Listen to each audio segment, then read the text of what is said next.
Nako, breaking news mga kababayan, Lito Atienza, binanatan itong mga nagpo-postpone sa barangay at SK election na isa na nga po dito si Senator Amy Marcos at ito pong si Pangulong Marcos ay hindi po nakaligtas dito po kay Lito Atienza. Sinabihan po na loko-loko itong mga nagpupuspo ng halalan mga bayan. Pero bago po yun mga bayan, ay inimbitahan pala, inimbitahan na dumalo ito pong si Senator Amy Marcos ng Liga ng mga Barangay sa Pilipinas.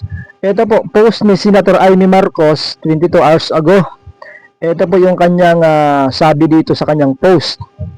Tayo ay naimbitahang dumalo sa kauna-unahang General Assembly at Capacity Building Training ng Liga ng mga Barangay or LNB Quezon City Chapter noong Martes, Abril 28. Tinalakay din ang kahalagahan, ang kahalagahan mga kabayan ang kahalagahan daw ng pagpapaliban sa barangay at sangguniang kabataan elections para mas matutukan ang mga tulong at serbisyo para sa tao ngayong may krisis.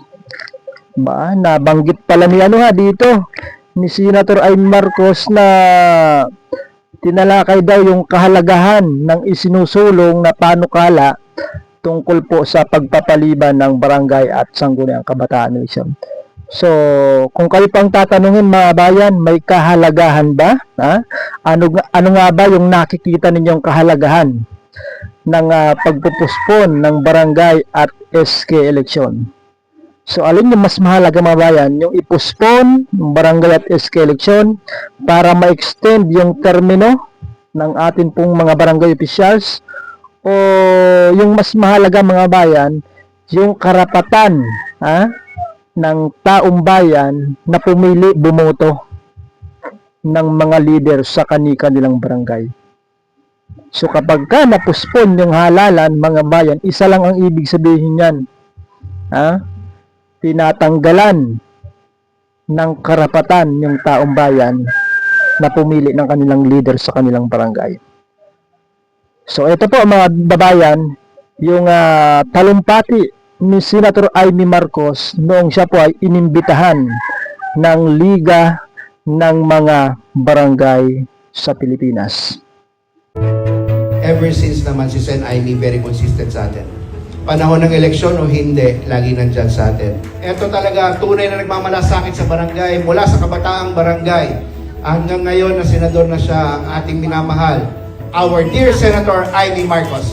Sa isa pang balita, kaya ako medyo, kahit sabihin nila, suntok sa buwan na alanganin, medyo naglalakas ako ng loob, kahit batikusin, na pumila ng DSKE postponement. Dahil, eto nga, narinig ko na maliban pa sa benepisyo, siyang ayon at payag ang Malacanang na ipaliban na lamang ang eleksyon.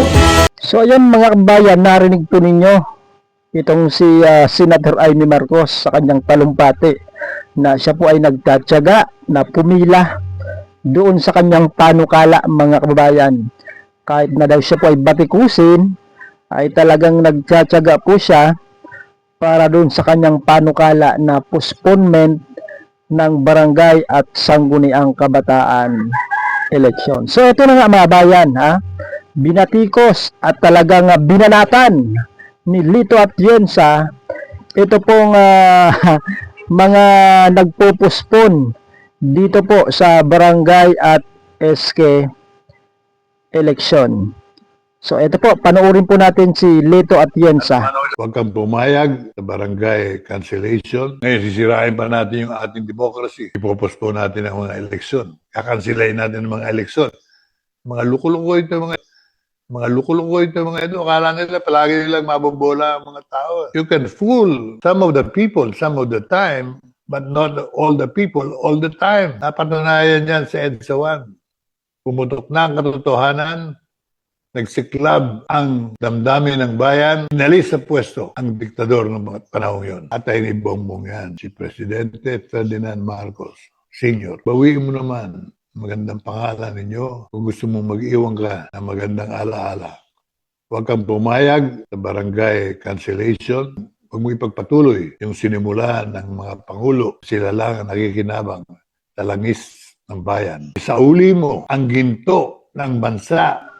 So ayan na nga po mga kababayan, talagang binanatan itong si Lito Atienza. Dating mayor pala ito ng lungsod ng Maynila, mga bayan ha, si former mayor Lito Atienza. Ito po yung ama nitong si Weather lang, Kim Atienza, mga bayan. So talagang sinabi nitong si Lito Atienza kay Pangulo na huwag kang pumayag doon po sa cancellation ng barangay at sangguniang kabataan eleksyon at huwag mong sirain yung demokrasya. At sinabihan niya nga po ng mga loko-loko yun pong mga nagpo-postpone dito po sa barangay at sangguniang kabataan eleksyon. So ito po, magbasa po tayo ng komento ng ating pong mga kababayan patungkol po sa post ng nitong si Lito Atienza. Sabi ni Bin Lambuleto, kung tama po ang iyong mga sinasabi, baka gusto ni PBBM maulit ang nangyari sa administrasyon ng kanyang ama. Hindi na nila pinakikinggan ang daing ng taong bayan. Ang author po ng postponement ay ang kanyang kapatid na hilaw si Babalina. Ang alam lang ay kansilahin yung barangay at SK election. So parehong Marcos po yung binanatan dito ni Lito Atienza, mga kababayan, at sinabihang mga loko-loko kayo. Ito pa po, sabi ni Renato Pintor, tama po. Mag-iwan ng akala sa bansang Pilipinas ng realidad sa pamumuno. Hindi mawawala ang mabuting ginagawa na alaala sa bansang Pilipinas sa taong bayan. Legit sa kabutihan, history. Ito pa po. Yan si Aimee, magaling gumawa ng batas. Pero sa postponement, ang galing. Magaling daw gumawa ng batas, pero sa postponement, ang galing-galing daw nitong si Senator Aimee Marcos. Kasi kung maalala nyo, siya din po ang nagsulong noon ng pagpapaliban ng BSK 2025. Ito pa po, mga bayan. Sabi ni Melinda Bihasa, tama po Mayor, wag naman sanang maging diktador ang Pangulo. Pakinggan naman sana niya ang hinaing ng mga kababayan. Ituloy ang barangay, wag si Aimee ang masunod. Nako, talagang majority po ng mga kababayan nating Pilipino ay gusto na matuloy ang barangay at SK election.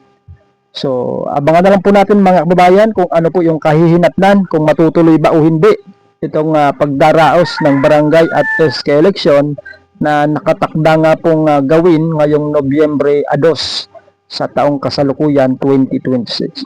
Hanggang dito muna yung ating update. Magandang araw po sa ating lahat.